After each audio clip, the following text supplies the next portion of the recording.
Very good evening to all. I'm Dr. Pankaj from JSS College of Pharmacy, UP, also convener for Scientific Committee, Pharmanas 21, which is organized by Pharmacy Federation. So today is the last day of poster presentations. So since last 1 week, we are completed many presentations. So I welcome today's evaluators for this presentation, Dr. Subhas, Dean School of Pharmacy, GH Raisoni University, Madhya Pradesh. Welcome you, sir. Dr. Thank you, Madhav sir. Divedi Yes, from sir. Gitanjali University, Udaipur. Welcome you, sir. Thank you, sir. Dr. Shankar, Professor, PhD College of Pharmacy, Coimbatore, Tamil Nadu. So we welcome you all and let us start the session. Sweta, So I request ENEST 455 to kindly come up and present the poster, and also Chetan kindly change the poster to 450, please. 455, please. Everyone. Is it visible poster? Yeah, it Yes, is. yes, the poster is visible. Is my voice audible? Yes, sir. Yeah, you are Okay. audible. Okay, thank you so much. Firstly, thank you so much, everyone, and hello, everyone. Good evening. I think I just shifted on to that. So good evening and hello, everyone. I'm Dheeraj Behal, PhD scholar from Amity University, India, and I'm super excited to be here. And firstly, I want to thank the panel of Pharma Nest and for the giving me opportunity to focus my research over here on the combination product, which is an exciting. Platform to be shared and an exciting topic too. Why it is exciting is because it's like the harmonization of a combination which really required the need, challenges, and the risk to be harmonized globally. So when I'm talking about the combination products, it's like drug and devices. So with my introduction, I just want to start with it's like a combination products which are increasingly utilized to optimize the medical treatments. Regulations are relatively recent, and in that, if you can say, like USFDA is the only leading way. However, the increasing focus is on developing regulations globally. I have just given a glimpse over there with a figure, or you can say a pictorial graph, where the syringes have been experienced within significant growth in last 20 years, if I would say, within literature review, I just suggest, and it's reflected over here with the different kind of the transdermal, subcutaneous, intramuscular, and intravenous is being shifted our focus towards the micro syringes in terms of transdermals you are taking. Also, you are taking in terms of auto injectors and prefill syringes. So this is not only a manual thing, but also it's being now connected onto. In second half of my picture, I have also significantly shown to you how useful it is. It's like clinical use, hospital use, and the home use, because the data is directly connected within Bluetooth and the with the security within Wi-Fi directly to the systems and the database, and all the data is generated. So as you say, like pharmaceutical and the biological companies within drug device combination companies have been made a significant efforts to provide these patient friendly and the patient centric devices. But these changes, like the self injection in the drug delivery market, have driven the innovation of the formulation side, I would say, with their high viscosity and the high volume of drugs that move towards the home care. And interestingly, it is like connected to your devices, like your doctors can operate it manually with the Wi-Fi and with the internet directly, and can fix your dose as required within diversified different route of an administration as you like to have it. For combination products, as you say, like it is like from injection, manual is pre-filled, automatic is like auto injectors, wearable things, then wearable devices, I would say, like then the inhalations, I would say, like pressured meter dose, we have nebulizers, we have, then we have a inhalers, we have, then for an ENT route we have sprays, for eyes we have the eyes drop, like, that could be centralized within background. It's like a very complex structure, as you can see, like in my figure in under the background, which is relatively very recent, specific within regulations. It's only US, but like within review literature, it's ambiguous with the definitions, inconsistent within designation, filing requirement, little uniformity in the application, and no harmonization, I would say, like when you say within registration of a process globally happening. So why it is complex is because drug and the devices you are combining with somewhat with softwares. When you are not combining, it's like drug plus biologics, it's like biologic plus device, it's like software plus device as well. As you can see in the pictorial, I've tried to given one of the examples. So how the study objective went is to assess with the global regulatory requirement harmonization need, if that is required, diversification of the products. It's, as I have told you, almost all delivery routes it's covering, and also new inclusion of digital technologies in the healthcare, and that really gives a challenge, an offbeat patch within Lacunae to regulatory world and the industry and the regulators. The aim is to contribute on an ongoing efforts with the patient and can benefit within combination products in the development and the best fit for the quality, safety, and efficacy. Then comes to a method which is being opted to conduct this research is the 50 review literature, which is being taken out after the systematic literature review of the 4 years research. That is approximately around 130 review literature from Scopus and PubMed, and that too also the position papers which was being in the market came in these last 4 years from 2017 till 2021 till date. Also the regulation and the directives which are into the market. So when I'm saying like the regulations and the guidelines, it's like from pre to and post combinations. So it's the countries, regions which I try to collate is, I will show you, but it into a glimpse, it's US, Europe, and international markets. So with the results, I just want to emphasize how we emphasize when the results is there, within Lacunae, is there was a need or not? Is there where the challenges was or not? Or is there a risk of an harmonization or a need on a risk or not? So with the needs, when we say like it's in differences in the clinical practices, no regulatory submission format available till date. And when I'm saying till date is till today. So unclear submission processes, primary mode of action, like within drug and devices, what happened is you need to have a primary mode of action to be delivered, and there is a dilemma over there within definition, at least in a combination product. Say example, you have a eye dropper. So if you register in India, it is drug, but you go in China, it is device. When you go in Europe, it is like integral device. So when you go on in US, it will like combination products. So they are not harmonized, they are not telling. So the data also varies over there. So within lifecycle manager, once your product is into the market, there is no such guidelines available. There is an evolution being seen over there within regulating markets, where if you say AHWP within Asian Harmonized Working Group, which was taken place and it started in 90s, right? But till date this year, what happened is they turned into several groups, but no results being found. Until date, the global harmonization working group is being named this year in 2020 last, and 2020 it start working, but till date there is no regulations happening, and they are not even focusing over there.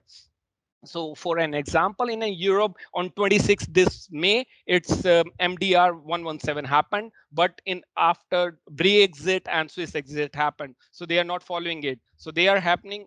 What happened is each country is happening and having their own regulation. So we have to be careful, because we have to be having combination products, having involved in a normally developed, different kind of the regulation design category, controls different people, like pharmaceutical considered on an process aspects, but device considered or have a focus on the design. So they have different worlds, different focus, different change, but they are submitting onto a single regulatory need over there. So there is a complete lacunae and the gray patch over there.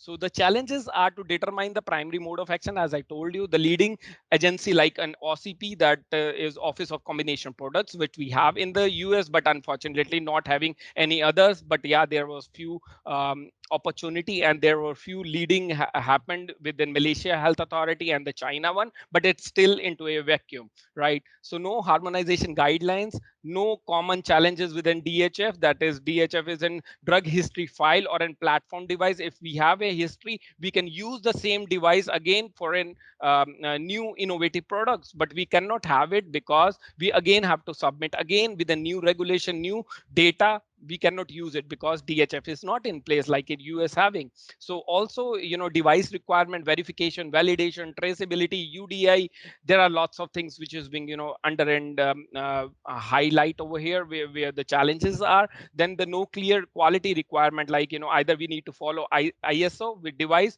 or either we need to, follow the ICH guidelines within quality aspect or on safety aspect. That is unclear because there is no borderline over there.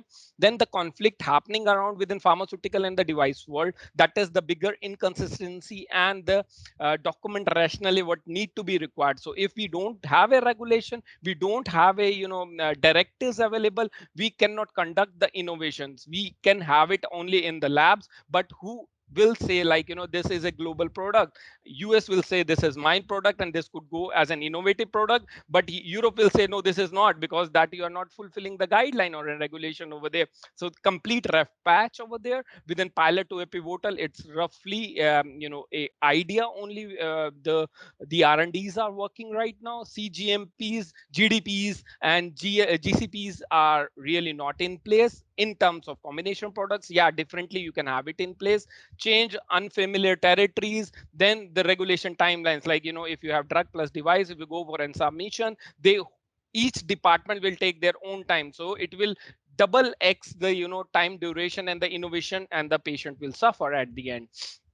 Moving on to the continuation results, where there I have collated the result with the US, Canada, Singapore, Indonesia, Malaysia, Thailand, China, Australia, and India, to give you an Asia APAC with reference to an leading countries, what it is the ecosystem right now happening. There is a complete dilemma what happening around with an ecosystem over there. Why I'm having a dilemma? Because there is a no complete directive regulation versus guideline on a policy happening around. And also there are leading groups such as local bodies. We have industry groups as well, IFPIA, CPCs, and pharma standards, then conferences and pharma society. So industry is totally confused which to refer, whom to refer, and what is the standard norms. Like, if I give you an example, ISPI is having a ISO is having their own standard, ISPI is having their own standard. If you follow ISO, that doesn't suffice that your regulations is being determined, and you can submit the whole